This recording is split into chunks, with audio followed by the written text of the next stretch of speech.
Okay, guys, how you doing? Good morning. Good morning. Appreciate you guys being here. First day of spring ball, and very productive day. Very productive first day. And again, whenever we head into spring ball, we always want to really preach, and we want to accomplish advancements in culture. Every year is a different year, and nowadays in college football, it's almost like every year it's a one-year team because there's so much turnover. But we practice with energy and with purpose. Even though we're not on the pads, with some physicality. But during this time, we always stress technique, fundamentals, culture, and we always coach effort, toughness, and discipline, communication, you name it, we were on it, and staying up off the ground. So, but maybe the most important and the hardest thing we pushed today was teaching our team how to work. You know, we work to a certain standard here at Miami, and the pace of practice shows that, exemplifies that. And there were some spots today where maybe we bogged down a bit, not much. And it was good to see our guys push through and get ourselves, again, a productive first day. So that being said, questions, please. What sort of impressions has Carson Beck made on his teammates and on his coaches since he arrived? Well, as positive as you can, you know, with who asked the question? Oh, there you are. I'm sorry. As positive as you can have without actually having any kind of participation in live drills. So things happen so fast, and that one certainly happened a little bit faster and with less familiarity than the previous year. And so all that stuff, I would say relationships and leadership, they do take time, but everything from initially has been super positive. It's been, we're really excited to see him healthy and working with our guys at full speed. You really attack corner in the portal, really upgrade there. Would you mind giving us like a quick line on each of the guys, obviously with O'Connor and with Brandley and with Xavier Lucas and with Carnley? Well, I mean, we last year, you know, we thought we could make it through the season, and we didn't. We became unhealthy in a hurry, and then things, you know, certainly didn't work out on that side of the ball. So, Ethan O'Connor, special athlete, long, explosive, has got a tremendous future. Great man-to-man ability, willing tackler, sticks his face in there, competitive, loves to have fun during practice. I mean, he's like all these guys. You're probably going to hear the same traits about all of them. Same thing with Carnley. You know, he's another physical, long corner. These guys are all over 6 foot. They're between 6 and 6'3", and they're all long. They're explosive. They could run. Xavier Lucas, same thing. You all know him from his track days down here, running, I believe, 10.4, 10.5. He's a bigger one. He's more in the 195, 200-pound range. Charles Brantley, who played a lot of corner, also doubles as a nickel. But we're playing everybody at corner and at nickel. We were taking some reps over on the back end at safety as well to give our guys, again, some more reps on just about everywhere we can. Zach Poyser, special guy, you know, really physical, explosive, can track the ball really well, diagnose plays, smart, great communicator. They all have similar traits. I'm sure they want to get in pads and light it up and go full speed. Haven't done that yet. But in drills, in the off-season program, and today in practice, they looked the part. We're excited about them. We're excited about the young guys as well. I mean, you know, guys like Jabari Antoine, he's on the mend, but he's an exceptional player. We expect him to be a great one. CJ Ewald has been outstanding. A guy that we feel is going to be an impact guy for us.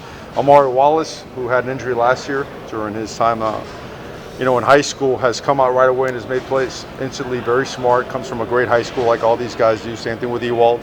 And the only one that's not here right now is Bryce Fitzgerald, which we expect him you know, join us at the end of May, early June. Speaking of Amari Wallace, a little numerology corner, he's wearing 26. That's obviously a special number. Just I know you said, you know, you only have so much influence on the numbers, but just how did the conversation come about? Did anything come up with that? Well, I think anyone that brings up that number knows what comes with that. We're not in a position of luxury where we can not use all our numbers. It is what it is, and it's a number that I think everybody wants to wear. He's playing the position. I think he understands clearly the standard that must be upheld and the honor that comes with it. Mario, you had a lot of turnover, obviously, at receiver, guys that have gone pro. Just curious about the freshmen who just got here and make an impact. I mean, they've stood out right away in a positive manner. I mean, if you go outside, you look at both Dalen and at Josh Moore, those guys can flat out go. They can create separation. They do a good job with the contested ball, great balance of body control, great contact balance. Those guys that, you know, they get hit at the line of scrimmage, they get pressed, and they come out of it, as well as when they catch a ball and they get crowded and they get corralled, they find a way to come out of it and put a hand in the ground, put an extra step in the ground, and just keep their feet moving and get forward. So excited about them. Obviously, inside with, they keep calling him Baby Jesus, You guys know who I'm talking about, right? He's been outstanding. Just saw his parents outside there, and it's good to, it's awesome to have that many parents. I don't know if you guys caught that. One of the many benefits of being a great player locally and playing at the University of Miami. Recruiting plug here, right? You get to see your sons excel and develop as they prepare themselves to go win championships and for the next level. But Malachi, he's been outstanding. And those guys, again, look at the programs we're talking about: Chaminade, American Heritage, St. Thomas, Central, Columbus. I mean, these are all, I could go on, and if I miss a school, I'll get a call later today, so you guys got to handle that for me. But these guys have played at a really high level, and them being here in January is a tremendous, I would say, advantage for them, and they're showing it. Mark kind of mentioned it when I asked him a minute ago, but obviously the season didn't end the way you guys wanted to in the last couple of games. So how much do the guys who are back from last year's team, how much do they carry that chip about wanting to finish stronger than last year? I think you'll always carry that. I think anything, you always remember the more difficult moments than you do the positive ones. And if you're any kind of competitor, you carry that with you and you use it to work. Is the jersey number 1, can that still be earned between now and the season? That's a great question. I can't be right in giving out jerseys, so I assign a staff member to do so. It's the worst job in America, to deal with everybody that wants the same jersey number. So I've relieved myself of those duties, and I have a coach do that, and he just kind of comes by at the end and briefs me on it. So I'll set up a press conference for him so he can handle all these crazy questions. Let's do a couple more questions. That's a good cop, bad cop, Mario? What's that? Good cop, bad cop? Well, I mean, with all the stuff that you have to do, if I have to sit there and try to figure that out, that's like it's like Chinese math. I mean, it's really, really difficult. And again, everybody wants the same numbers, but the guys have done a good job, and they know that we're of the mindset of working and earning and making that number mean something, as opposed to it being a pageant, right? Or it just looks good because it's a number. So all in all, they've been really good with it, but we like to bust their chops about it a little bit. With the new coaches, between Heatherman, the 3 new assistants on defense, just how have you seen them acclimating, getting to know the guys, and just that process of trying to streamline that as much as possible before practice starts? I'm really fired up about those guys, and I'll tell you why. I mean, I was a GA when I picked up Greg Schiano in 1998, I believe, or 99, when he was the Nichols coach in Chicago, and the need for revamping the defense and playing to the strengths of your personnel. And what Coach Heatherman does, besides being a great teacher, a great human being, he galvanizes people, and he understands very quickly how to assess and then play to the strengths of your team. He's also by nature a front 7 guy with a lot of back end knowledge, and in both Will Harris and in Zach Etheridge, as well as the addition of Damian Lewis, you've got some really just high level, high energy, elite teachers that are very intense, and they're very intentional.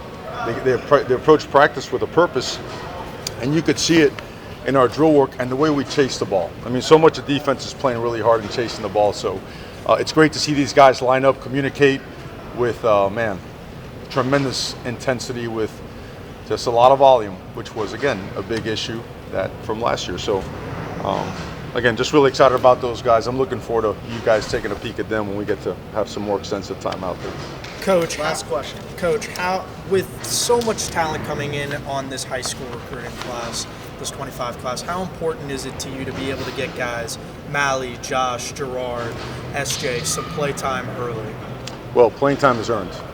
It's important that players earn playing time.